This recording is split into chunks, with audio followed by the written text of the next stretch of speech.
প্রিয় শিক্ষার্থী, আসসালামু আলাইকুম। ইংলিশ ট্যালেন্টের পক্ষ থেকে সকলকে অভিনন্দন। ইংরেজি গ্রামারের গুরুত্বপূর্ণ দুটি ফ্রেজ এ নাম্বার অফ এবং দা নাম্বার অফ যে বিষয়টি নিয়ে আজকে আমরা আলোচনা করব।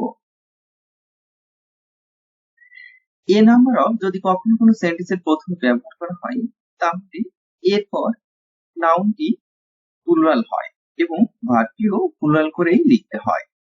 অর্থাৎ এ নাম্বার অফ এর পরে নাউনটিও প্লুরাল করতে হবে, পরবর্তী ভার্বটিও প্লুরাল লিখতে হবে। কিন্তু যদি কখনো কোনো সেন্টেন্সের প্রথমে দা নাম্বার অফ ব্যবহার করা হয় সেক্ষেত্রে পরবর্তী নাউনটি প্লুরাল হলেও আমাদের ভার্বটি সিঙ্গুলার করে লিখতে হবে।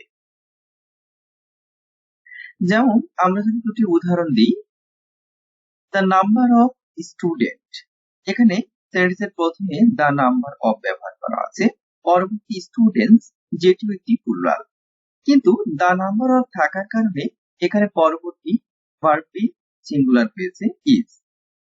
The number of student is present in the meeting. আবার যখন এই একই সেন্টেন্স এ নাম্বার অফ ব্যবহার করা হবে, a number of student are present in the meeting, সেক্ষেত্রে এ নাম্বার অফ থাকার কারণে উক্ত সেন্টেন্সের ভার্বটি প্লুরাল লিখতে হয়েছে, এখানে আর ব্যবহার করেছি আমরা। আমরা যদি আরো কিছু এক্সাম্পল দেখি, দ্য নাম্বার অফ পিপল ওয়াজ অথবা ওয়ার ওয়েটিং ফর টিকেটস।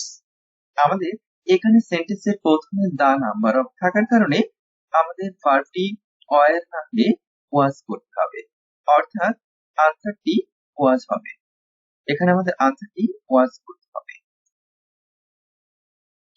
আবার যখন আমরা এ নাম্বার অফ ব্যবহার করব, a number of suggestion was or were made, এখানে আমাদের ওয়ার করতে হবে, কারণটি হলো এ নাম্বার অফ আছে। ঠিক তেমনি ভাবে a number of important announcement have been published, এখানে হ্যাভ ব্যবহার করতে হবে এ নাম্বার অফ থাকার কারণে।